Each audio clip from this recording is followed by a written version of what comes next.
El Fondo de Previsión Social del Colegio de Ingenieros de Venezuela presenta. A partir de este momento, todas las voces se unen en una sola señal.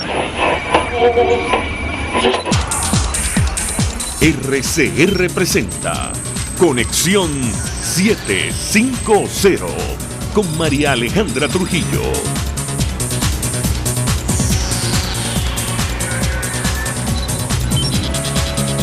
Muy buenas tardes, amigos de Radio Caracas Radio. Lo mejor este lunes 24 de agosto del año 2020. Todo el equipo que trabaja para ustedes a partir de esta hora los saluda. Variada y abundante información que compartir y analizar, como es costumbre, la tarde de hoy. Ha dicho Nicolás Maduro que le parece buena idea comprar misiles a Irán en tono de ironía. Así lo aseguró en un contacto a través del canal del Estado.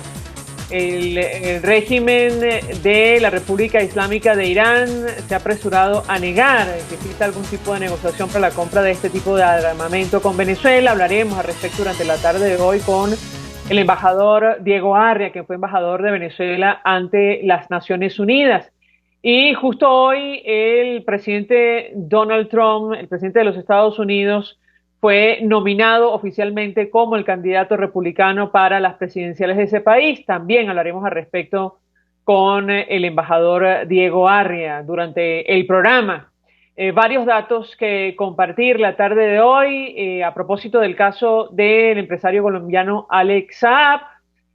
Aparentemente, efectivamente, estaría detrás del envío de emisarios para, tratar de mejorar su situación, al menos desde el punto de vista político y diplomático. Ustedes recordarán el supuesto viaje de algunos funcionarios, un empresario de Cabo Verde a nuestro país. Según la prensa colombiana, estaría Alex Saab detrás de este viaje. Y en Venezuela, a propósito del avance de la pandemia de COVID-19, ha dicho el doctor y diputado José Manuel Olivares, quien está en la Comisión de Emergencia y para la Atención de los Migrantes, está al frente de esta comisión en el exterior, ha dicho que en Venezuela las unidades de cuidados intensivos están saturadas al menos en 7 estados de Venezuela.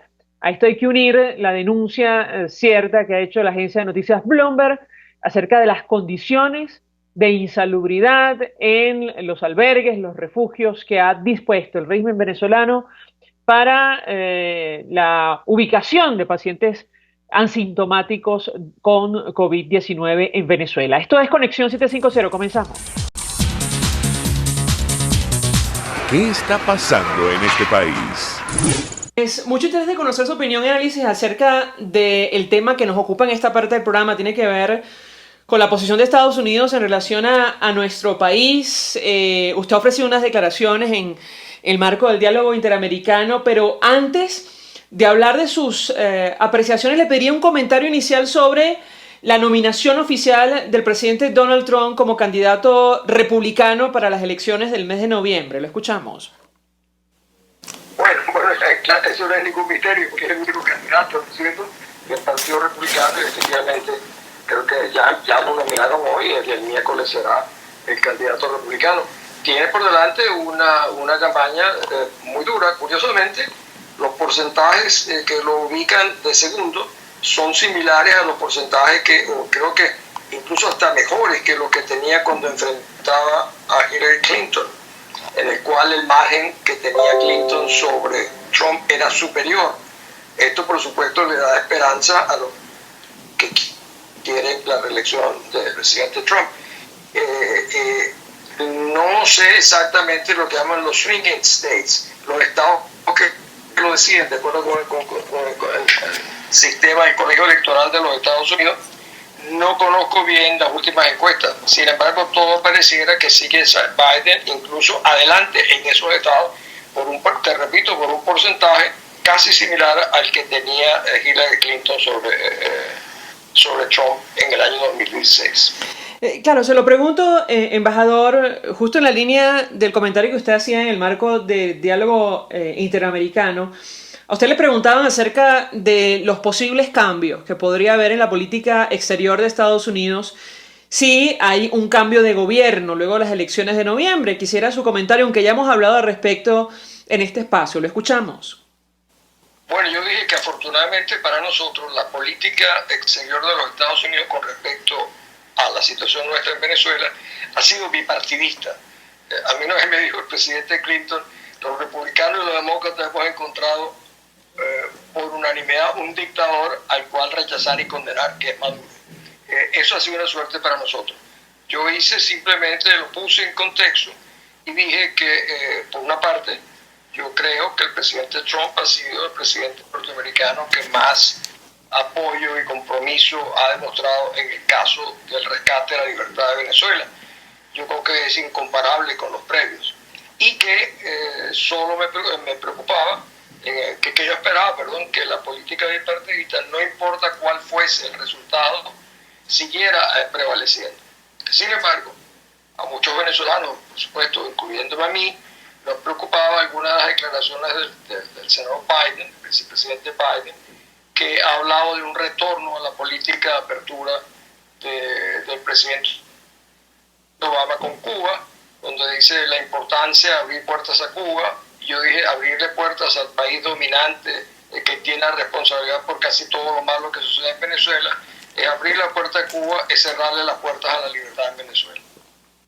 Ahora, da la impresión, embajador, y lo hemos hablado en varias oportunidades, que sin el apoyo de la comunidad internacional es muy difícil pensar en una transición en nuestro país. Yo le pediría un comentario tomando en cuenta la posición del actual gobierno de los Estados Unidos y la línea dura, basada en sanciones y presión en todos los órdenes para promover una transición. Lo escuchamos.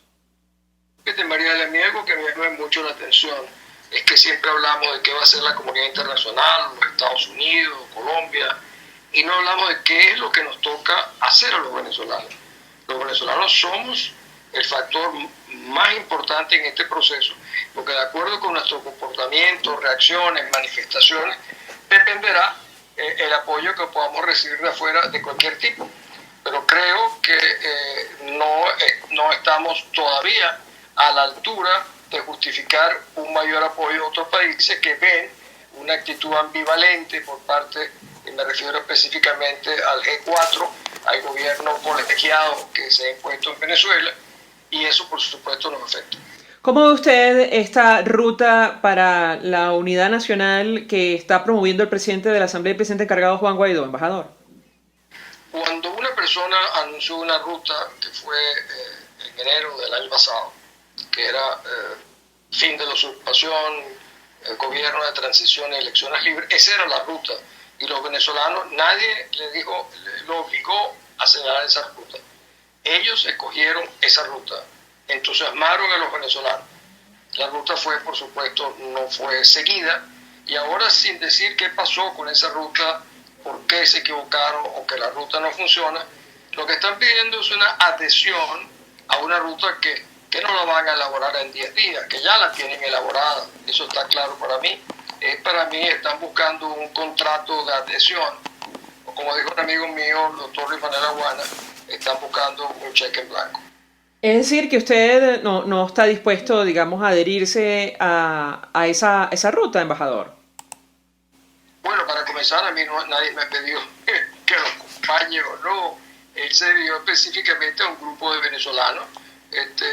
Entre ellos entiendo que incluso una de las personas que nombró, o dos, que dijo que iban a encargarse de determinadas funciones, dijeron que no era cierto y que no estaban dispuestos a hacerlo.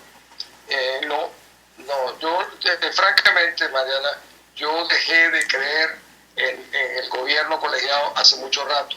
Desde que dividieron la unidad después que ganaron las elecciones en 4, cogieron una tijera y picaron la tarjeta de la unidad en 4.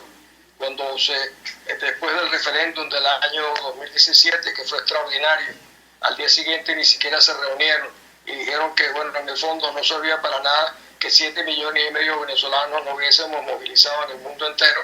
Eso evidentemente hace de ese grupo de personas un grupo que para mí no es ni creíble, ni confiable, ni transparente. Ese es mi... Ahora, embajador, ¿no cree usted que hay algunos países que todavía confían en la posibilidad de promover una transición utilizando como, digamos, uno de los principales apoyos a la actual Asamblea Nacional, lo que usted denomina como gobierno colegiado, y lo digo a partir del comunicado que emitió el Grupo de Contacto, el Grupo de Lima, la Unión Europea, Estados Unidos y Reino Unido exigiendo elecciones presidenciales libres en nuestro país. La verdad, Mariale, que hay una especie de catecismo en la diplomacia internacional. Hay ciertas cosas que hay que declarar: elecciones, negociaciones, todo en paz. Es una obligación diplomática internacional. De allí a que lo crean que es posible buscar una transición por la vía pacífica con una corporación criminal, narcocriminal, que controla Venezuela, hay una gran diferencia. Yo te puedo decir que he hablado con dirigentes de esos países, con gobernantes de esos países, y todos se sienten obligados a declarar este tipo de cosas. No pueden declarar lo contrario, pero de allí a que lo crean hay una gran diferencia. Tengo que preguntarle, embajador, porque desde hace días hemos analizado esta denuncia del presidente de Colombia, Iván Duque, sobre supuestas negociaciones entre el régimen venezolano y la República Islámica de Irán para adquirir armamento de alta potencia, misiles de corto, mediano alcance. Yo le pediría un comentario de su parte. ¿Qué tan seria ve usted una declaración, una denuncia como esta? Lo escuchamos. Yo tengo que pensar que un hombre como el presidente Duque, que es un presidente democrático, serio y competente, que tiene mecanismos de inteligencia en Colombia muy importantes, está diciendo la verdad. Y yo tengo que imaginarme que el presidente Duque lo primero que ha hecho es compartir esa información, por ejemplo, con el gobierno de los Estados Unidos, que tiene para ellos una importancia extraordinaria de que no se coloquen en Venezuela misiles de mediano y largo alcance, por ejemplo. Así que yo espero que esta denuncia que hace el presidente Duque esté siendo procesada no solo por los Estados Unidos.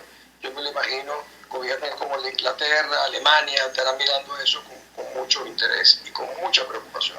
Ahora, la reacción de Nicolás Maduro este fin de semana, este 22 de agosto, fue, bueno, hacer un chiste de este tema, advirtiendo de forma irónica que no era mala idea, y la verdad recordábamos episodios lamentables de otros líderes, digamos, otros dirigentes del mismo talante que el venezolano, que no terminaron nada bien. Yo no sé si hay punto de comparación, pero le pediría un comentario al respecto.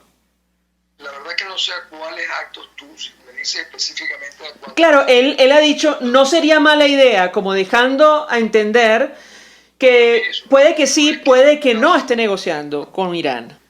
En el caso, ahora, ¿a quién recordaba? Recordaba, por ejemplo, tristemente célebre y guardando las distancias, a Saddam Hussein en su momento, por ejemplo. En los 90 él también se expresaba de la misma forma, advirtiendo que estaba armado, que no temía utilizar ese armamento, y ya sabemos cómo terminó la historia años más tarde. Yo le pedí un comentario, no sé ese punto de comparación, pero es decir, para la comunidad internacional esto no es una broma, embajador, lo escuchamos. No, no lo es. Yo creo que es una cosa muy seria. Yo creo que el caso de Hussein es muy distinto. Irak no tenía la relación con esta narcocorporación que hoy en día tiene Irán con ellos. O sea, es un caso distinto. Yo creo que el ambiente internacional con Irán hoy en día es muy distinto. Sin embargo, la semana pasada, en el Consejo de Seguridad de las Naciones Unidas, los norteamericanos trataron de imponer una resolución para reimponer el embargo de armas a Irán, y solo tuvo un apoyo, el de la República Dominicana. Esto es un elemento nuevo dentro del escenario internacional que es muy preocupante para nosotros, porque es justo en el momento en el cual Irán puede ser rearmado, y en el momento cuando Irán, sin la menor duda, que tiene años de relaciones con Chávez y con Maduro, pudiesen haber estado haciendo este tipo de convenios. Finalmente, embajador, le hemos preguntado en otra oportunidad cómo ve usted el corto y mediano plazo para nuestro país. Si se llega a concretar lo que se ha denominado como una farsa, un fraude electoral convocado para el mes de diciembre para instalar un congreso afín al régimen venezolano. Lo escuchamos. Pues mira, eso no va a ser aceptado por ningún país serio. Por lo menos esos 60 países, y puede que más, no lo aceptarán. Pero hay otros que usarán eso como una excusa para seguir asociados y aparentar ante la comunidad internacional de que ellos tienen relaciones legítimas con lo que ellos consideran un gobierno legítimo, tal como China, como Rusia, como Irán, como Turquía. y otros, San Vincent and the Grenadines, que hoy en día está en el Consejo de Seguridad. Ese tipo de países, sin la menor duda, apelarán a cualquier acto para decir que ellos sí están asociados al gobierno legítimo de Venezuela. Pero el resto de la comunidad mundial no lo hará así. Embajador Diego Arria, un millón de gracias por atendernos, acompañarnos estos minutos como siempre. Fue embajador de Venezuela ante Naciones Unidas. Vamos a la pausa, a regreso venimos con más. Usted escucha Conexión 750 con María Alejandra Trujillo, solo por RCR 750 AM. Puedes seguirnos en nuestras redes sociales. En Twitter, @RCR750, la radio que se ve. Mensaje del ingeniero Kenick Navarro, presidente del FONPRES CIB. Apreciado colega ingeniero, arquitecto y afín, el Fondo de Previsión Social del Colegio de Ingenieros de Venezuela, FONPRES CIB, diseñó para la protección de tu salud el Sistema Integral de Previsión Social. El mismo tiene a tu disposición beneficios de la solvencia, asistencia primaria de salud, el plan de salud con coberturas de acceso VIP, todos estos planes pensando en la protección de tu familia. Para mayor información visita fonprescib.net. Ingenieros, arquitectos y técnicos que brindan protección y seguridad radiológica a todas las clínicas. Serovca también ofrece capacitación al personal médico, técnico y de enfermería, así como la divulgación científica a pacientes sobre radioterapia, medicina nuclear y radiodiagnóstico. www.serovca.com y en las redes @Serovca. Serovca, empresa líder en protección radiológica con cobertura en toda Venezuela, América Latina y el Caribe. Desde los sectores populares del país, se escucha, le invitan a identificar amenazas, ubicar soluciones y hacer seguimiento eficiente a las problemáticas de cada sector. Un espacio contra la polarización donde se construye de abajo hacia arriba y de adentro hacia afuera. El Radar de los Barrios, de lunes a viernes, a partir de las 10 de la mañana, solo por RCR 750 AM. El poder de la comunicación en tus manos. Conexión 750 con María Alejandra Trujillo, solo por RCR 750 AM. Continuamos, amigos, en Conexión 750 y luego que la alta comisionada de Derechos Humanos de Naciones Unidas, Michelle Bachelet, pidiera la disolución de las Fuerzas de Acciones Especiales en nuestro país, han continuado las denuncias sobre ejecuciones extrajudiciales que se atribuyen a agentes de este cuerpo de seguridad. Sin ir más lejos, hoy ha trascendido que han solicitado la captura de funcionarios de las FAES por el homicidio de trabajadores de Guacamaya Televisión. Esto ocurrió en el estado Zulia. Desde Provea vienen denunciando hace algún tiempo la acción de este cuerpo de seguridad, las violaciones a los derechos humanos. Nos acompaña Marino Alvarado, activista de derechos humanos, forma parte del equipo del Programa Venezolano de Educación y Acción. Gracias por atendernos. Buenas tardes. En denunciar toda la problemática de las ejecuciones en el país, no solo las realizadas por la Policía Nacional a través de su componente élite, las FAES, sino la policía estatal más letal es la policía del estado Zulia. Y aquí, tenemos esta reciente denuncia de dos trabajadores, Andrés Nieves y Víctor Torres. En el caso de Andrés Nieves, trabajador de un medio de comunicación, ya hace como mes y medio, debemos recordar, el PAES asesinó a 5 personas, entre ellas a Wilmer Yáñez, que era una escolta de Estraír Valera. Ella misma hizo la denuncia y como consecuencia de esas denuncias se detuvieron a los funcionarios del PAES presuntamente responsables.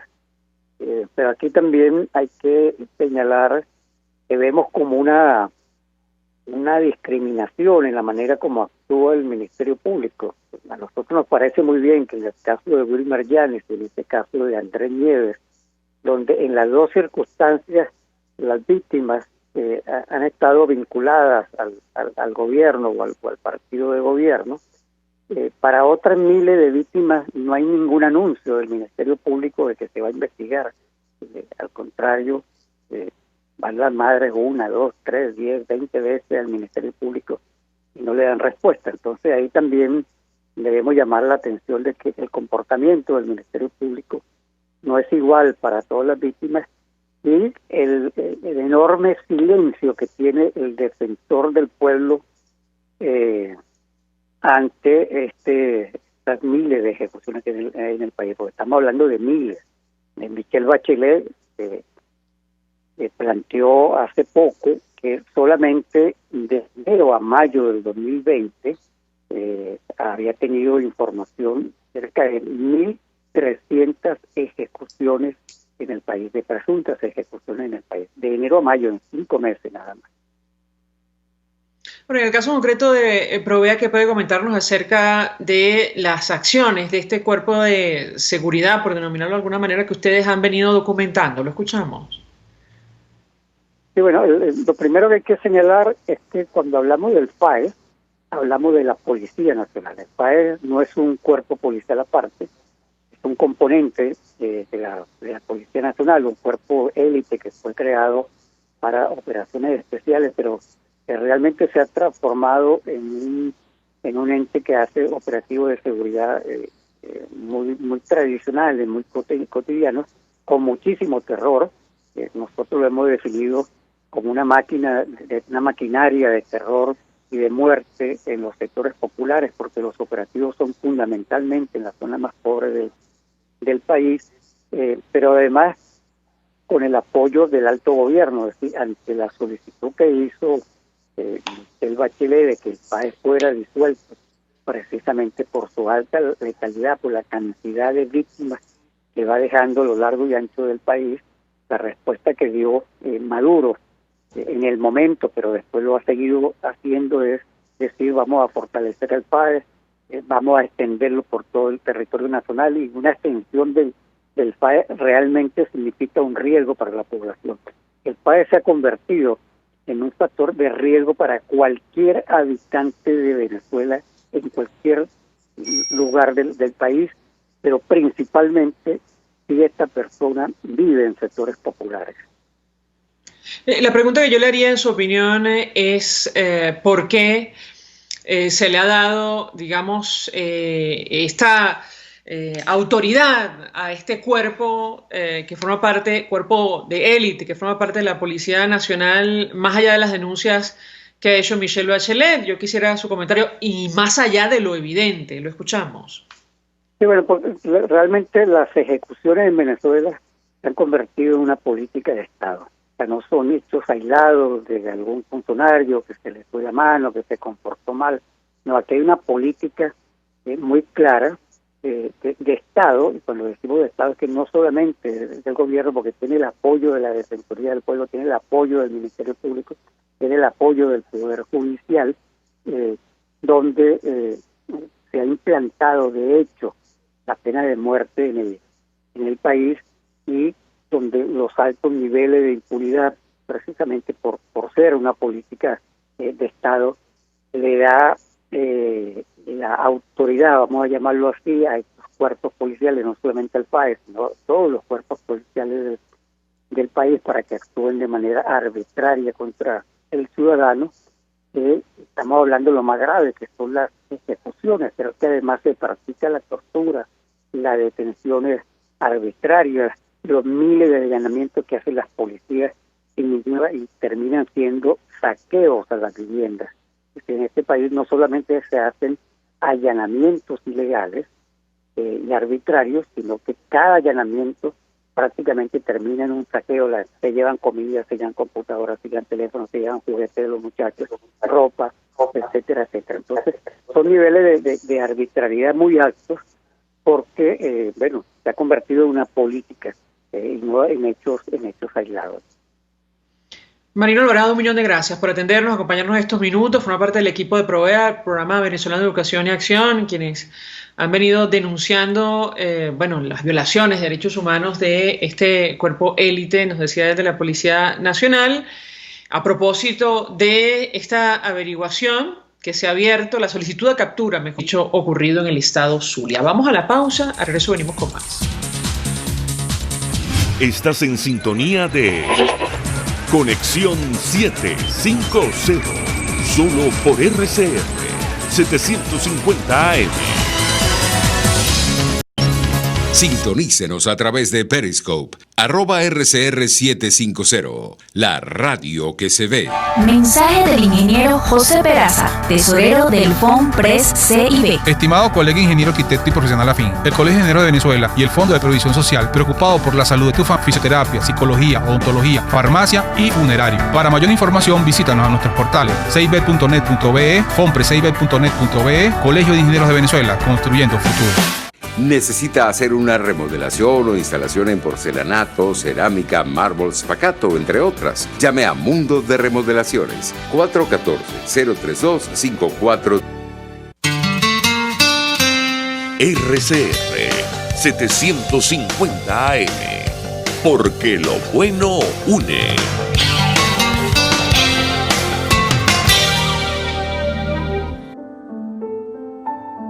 La Academia de Ciencias Físicas, Matemáticas y Naturales presenta El progreso tiene su ciencia.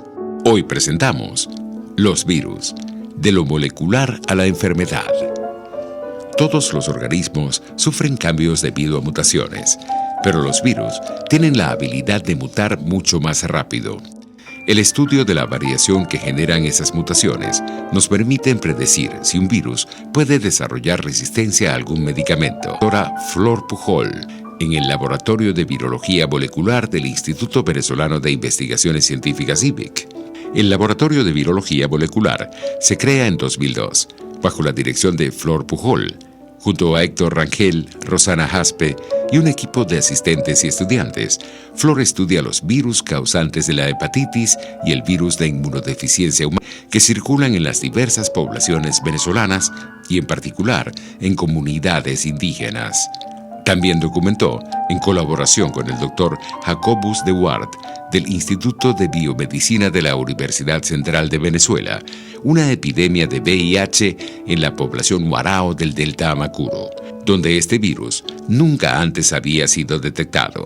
El Laboratorio de Virología Molecular ofrece un servicio de diagnóstico molecular que permite a los médicos que tratan a los pacientes con SIDA y en particular a descifrar el código genérico de algunos virus. Flor Pujol fue galardonada con el premio Lorenzo Mendoza Fleury de la Fundación Empresas Polar y es individuo de número electo de la Academia de Ciencias Físicas, Matemáticas y Naturales. El progreso tiene su ciencia. La Academia de Ciencias Físicas. RCR 750 AM, porque lo bueno une. María Alejandra Trujillo te acompaña en Conexión 750, solo por RCR 750 AM. Claro y raspado. Continuamos, amigos, en Conexión 750 y hoy se han registrado varias protestas en distintas regiones del país por la escasez de combustible en Venezuela. Hablamos de este tema, de la situación de la industria, con nuestro siguiente invitado. David Morán es miembro del Consejo de Energía de la Academia de Ingeniería de Venezuela. 1.000.000 de gracias por atendernos. Muy buenas tardes. Sobre la escasez de gasolina, hoy, insistimos, sobre todo en redes sociales, veíamos protestas en distintas regiones del país. ¿Qué puede decirnos? Lo escuchamos. Bueno, que es muy cierta la escasez de gasolina, principalmente, y también del gas licuado, el que va para las casas. Ambos por motivos diferentes, ¿no? El de gas licuado ya es un problema crónico de hace varios años, que tiene un sistema de distribución que se está deshaciendo desde que el régimen decidió expropiar a aquellas empresas privadas que llevaban el gas a la casa, lo distribuían al letal. Y eso se está agudizando en los últimos tiempos. Están cocinando a leña en muchos lugares del país. Pero la paradoja es que habiendo gas en el territorio suficiente y en exceso, no hay manera de hacerlo llegar eficientemente a la población. El segundo caso es la gasolina. La gasolina ya es un problema crónico.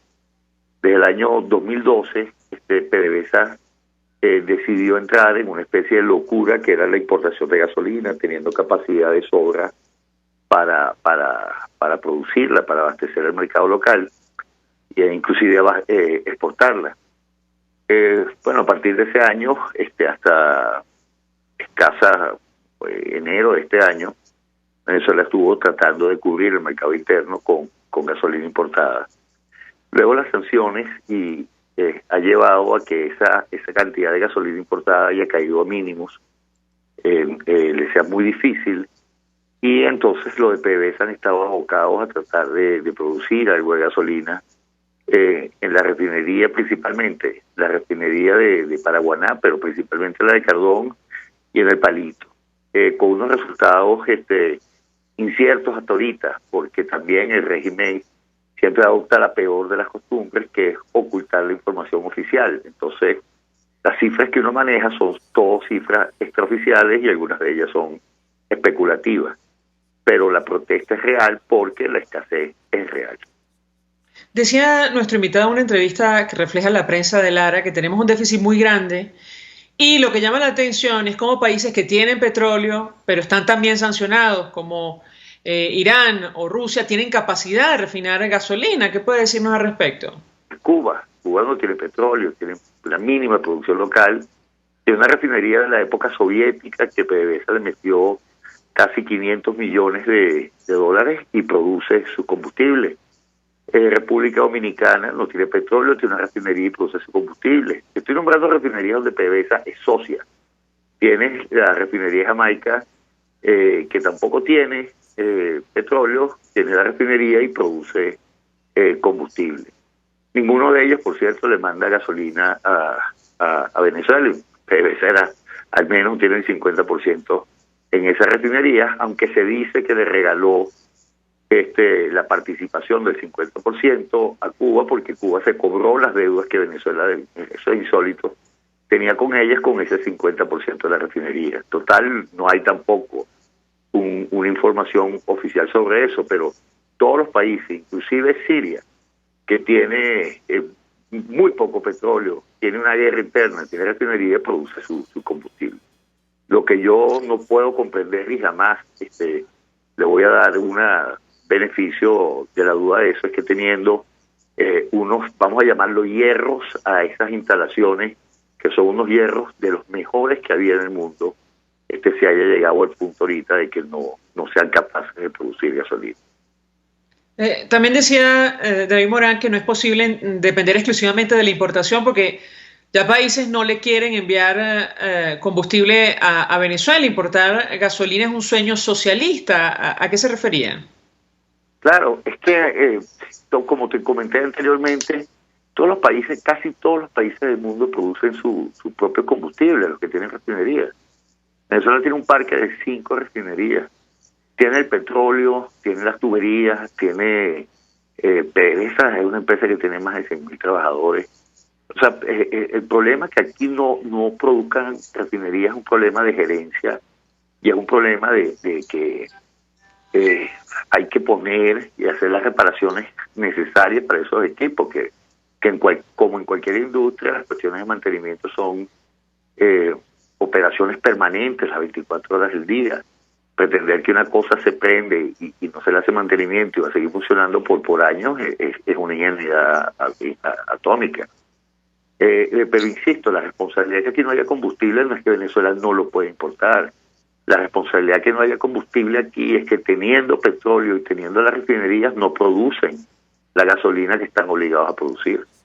Entonces, culpar, yo digo que el socialismo es una industria del saqueo, pero en su retórica todo el mal resultado depende del otro. Entonces, aquí han sido imposibles eso de decir que no hay gasolina por las sanciones, es un sueño socialista. O sea, es el anhelo de culpar a otros por lo que no son o por lo incapaces que son de producir la gasolina localmente.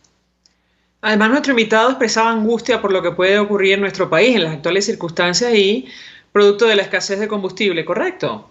Sí, estaríamos entrando o sea, porque Venezuela tiene ahorita, vamos a hablar, María Alejandra, en una forma un poquito más integral, de la seguridad energética de Venezuela.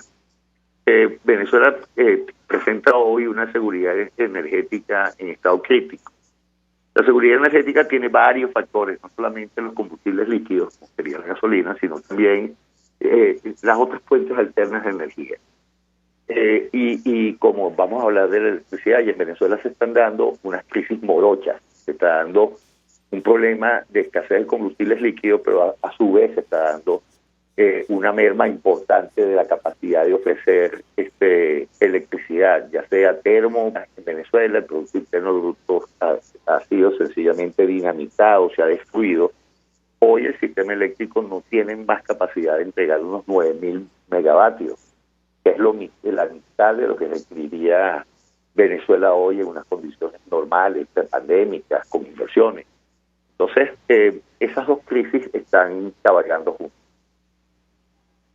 Bueno, tengo que preguntarle a nuestro invitado qué podemos esperar, en su opinión, en el corto y en el mediano plazo, sobre todo si se concretan la amenaza de sanciones para el mes de octubre, que tiene que ver con la eliminación de exenciones. Es difícil de imaginar. La producción de diésel en Venezuela también es un dato oculto, pero el diésel es quizás de los más sencillos combustibles para producir. Tú lo puedes producir por destilación, y en Venezuela tiene una capacidad de destilación enorme. No creo que Venezuela se vaya a quedar sin combustible diésel. Pero hay un problema adicional, es que el problema también, tú tienes trabajadores en PDVSA que te ganan 10 y 15 dólares y pretendes que vayan a trabajar en una refinería en unas condiciones de trabajo muy inseguras. Las refinerías son, de hecho, instalaciones industriales inseguras. Por lo tanto, tú tienes que ir con las condiciones laborales adecuadas, unas sean públicas o privadas. Y además pretendes que vayan casi que sin los instrumentos necesarios para hacer su trabajo. Tú te podrás entender que el ánimo o las capacidades de levantar los procesos de refinería van a ser pocos, ¿no?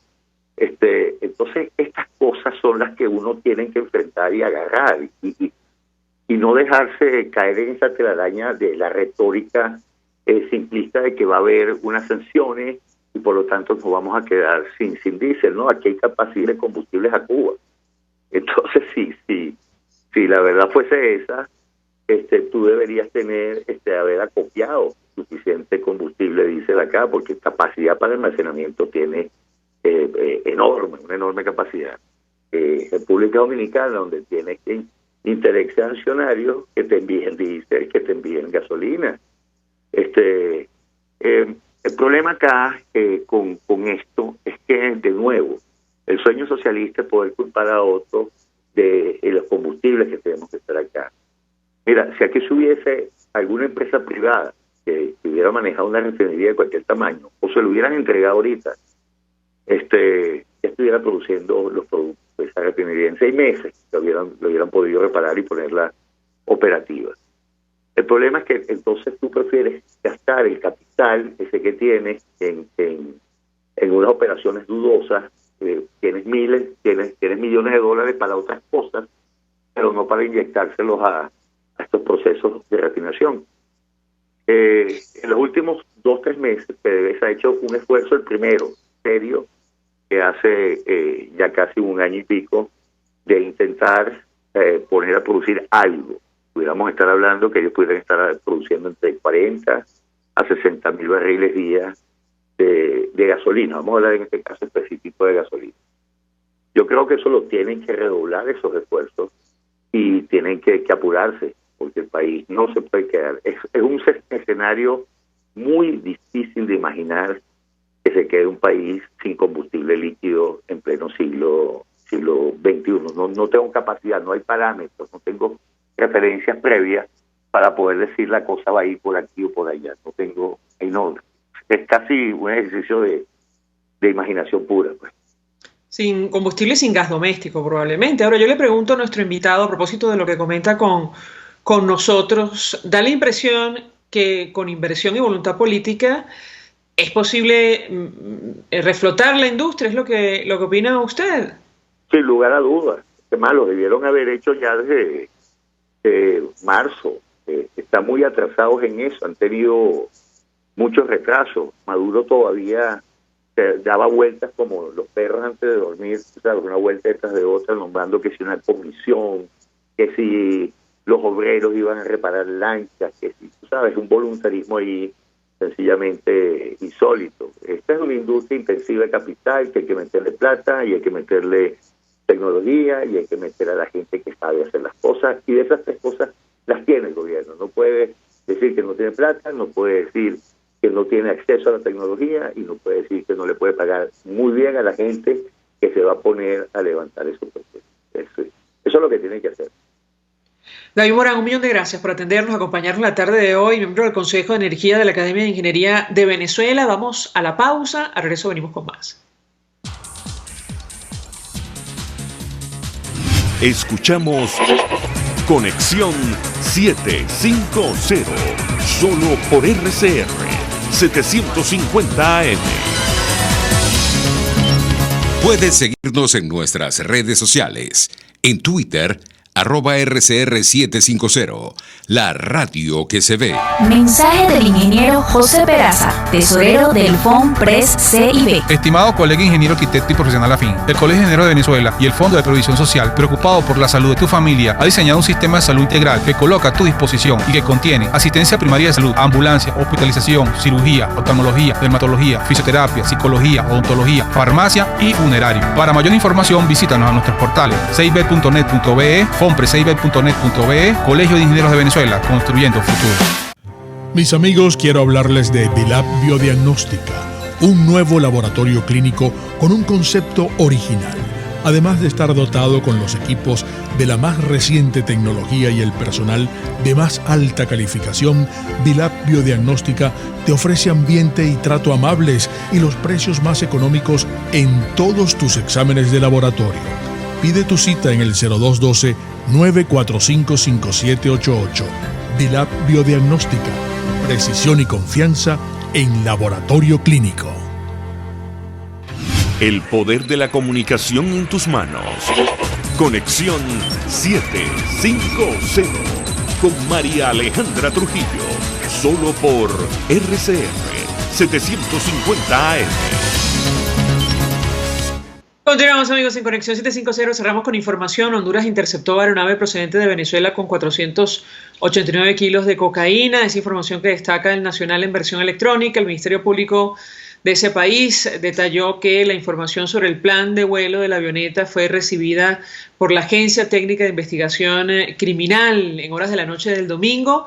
La Agencia Técnica de Investigación Criminal de Honduras contabilizó 489 kilos de cocaína en una aeronave procedente de Venezuela con 16 fardos de este estupefaciente en la Mosquitia hondureña. El Ministerio Público de ese país detalló que la información sobre el plan de vuelo, ya lo comentamos, de la avioneta fue recibida por la Agencia Técnica de Investigación Criminal. La aeronave bimotor procedente de Venezuela y con supuesta matrícula mexicana se interceptó luego de estrellarse en un área clandestina de aterrizaje en el sector suroeste del municipio Aguas, en el departamento de Gracias a Dios. Información que destacan algunas agencias y también la recoge el Nacional en versión electrónica. Nosotros nos despedimos. Lo hacemos a nombre de Jaime Estares en la Dirección General de la Estación, en la gerencia de producción, Willy Charcaya, en la producción, César Umbría, en los controles, Víctor Mejías, quien tuvo el inmenso placer de acompañarles, María Alejandra Trujillo.